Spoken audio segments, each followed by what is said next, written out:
Seperti yang disampaikan oleh Yesus kepada Nikodemus, bahwa ia harus dilahirkan kembali.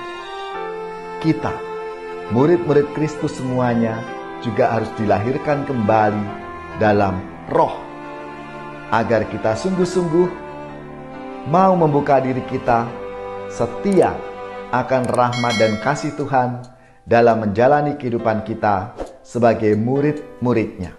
Saudari-saudaraku yang terkasih, berjumpa kembali bersama saya Inspirasiku di Antara. Renungan harian Selasa 26 April, Pekan Paskah yang kedua. Semoga kita bersama keluarga, komunitas kita selalu dalam keadaan baik, sehat, dan tetap bersemangat. Marilah kita mengawali renungan kita hari ini dengan tanda kemenangan Kristus. Dalam nama Bapa dan Putra dan Roh Kudus. Amin.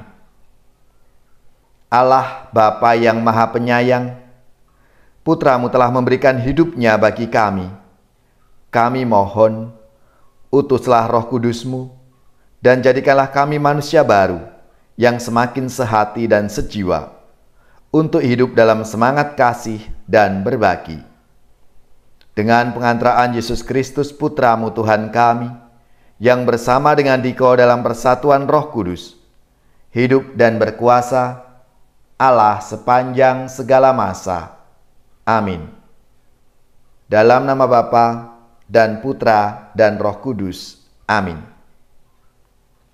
Inspirasi kita hari ini dari Injil Suci menurut Yohanes, bab 3 ayat 7 sampai 15. Marilah kita baca bersama-sama dan kita renungkan. Dalam percakapannya dengan Nikodemus, Yesus berkata, "Janganlah engkau heran, karena aku berkata kepadamu, kamu harus dilahirkan kembali.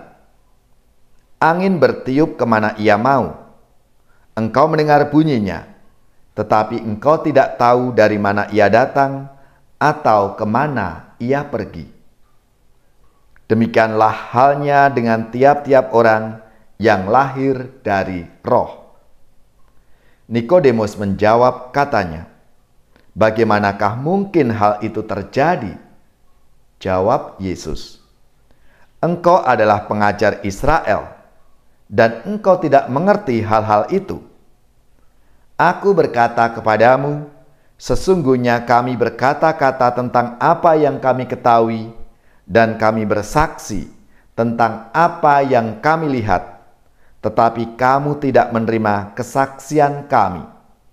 Kamu tidak percaya waktu aku berkata-kata dengan kamu tentang hal-hal duniawi. Bagaimana kamu akan percaya kalau aku berkata-kata dengan kamu tentang hal-hal surgawi? Tidak ada seorang pun yang telah naik ke surga selain Dia yang telah turun dari surga, yaitu Anak Manusia. Dan sama seperti Musa meninggikan ular di padang gurun, demikian juga Anak Manusia harus ditinggikan, supaya setiap orang yang percaya kepadanya beroleh hidup yang kekal." Demikianlah sabda Tuhan. Terpujilah Kristus. Saudari-saudaraku yang terkasih, banyak orang mengira dengan menjadi pengikut Kristus itu hidupnya akan lebih nyaman, akan lebih terhormat.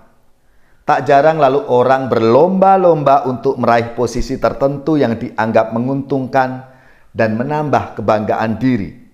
Padahal Yesus tidak menjanjikan jaminan akan rasa nyaman apapun kepada para murid-Nya.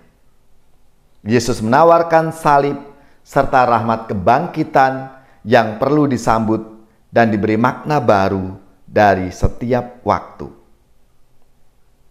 Dalam sabda Tuhan hari ini, digambarkan bahwa Roh Allah bekerja bagaikan angin yang tidak kita tahu dari mana ia datang dan kemana ia pergi. Ia bertiup kemana ia mau. Sabda Tuhan hari ini menampilkan kumpulan orang yang percaya sebagai pribadi-pribadi yang keluar dari diri mereka sendiri untuk menghidupi persekutuan bersama. Rasa nyaman dan puas diri rela dia tanggalkan karena memilih sikap rela berkorban.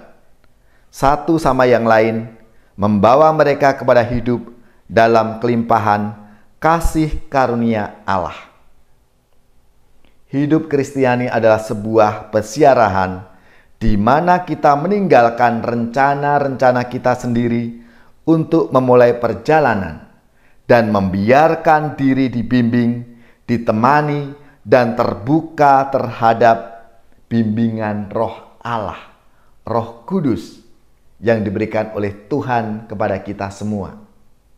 Saudari-saudaraku yang terkasih, kita tidak akan pernah dapat sepenuhnya mengendalikan hidup kita jika kita benar-benar membuka diri dipimpin oleh Roh Kudus itu. Maka, seperti yang disampaikan oleh Yesus kepada Nikodemus, bahwa ia harus dilahirkan kembali. Kita, murid-murid Kristus semuanya, juga harus dilahirkan kembali dalam Roh, agar kita sungguh-sungguh mau membuka diri kita setia akan rahmat dan kasih Tuhan dalam menjalani kehidupan kita sebagai murid-murid-Nya. Dengan tuntunan dan bimbingan Roh Kudus itulah kiranya kita semua akan diberikan hati yang baru, semangat yang baru, dan kita semua menjadi manusia yang baru karena dilahirkan dari Roh Tuhan yang menghidupi kita. Maka marilah, saudari-saudaraku yang terkasih, kita mohon rahmat-Nya supaya kita selalu dibimbing dan disertai oleh Tuhan dalam setiap karya pelayanan kita lewat pengalaman-pengalaman hidup kita masing-masing.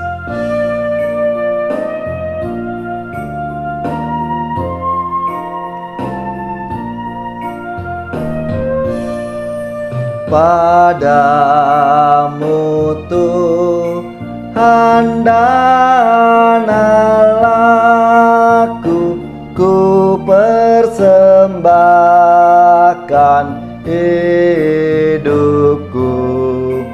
Darimu jiwa dan ragaku hanya dalam-Mu ku teduh. Hatiku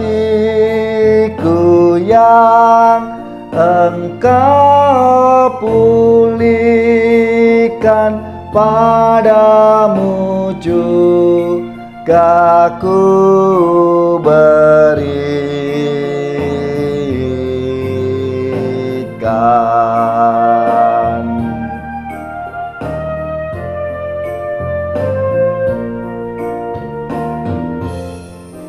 Di dalam Yesus Kau nyatakan,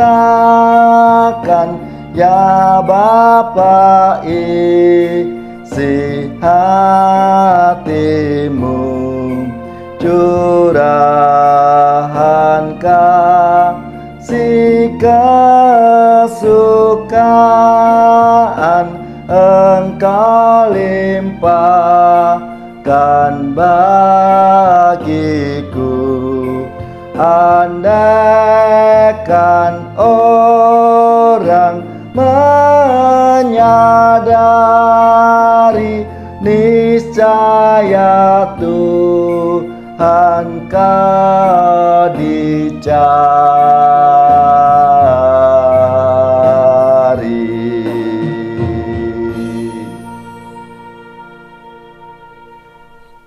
Saudari-saudaraku yang terkasih, marilah kita siapkan hati kita untuk menerima berkat Tuhan.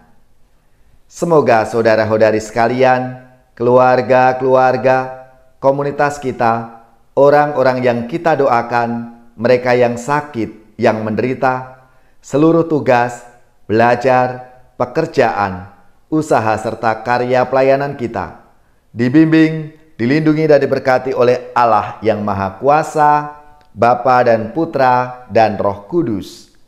Amin.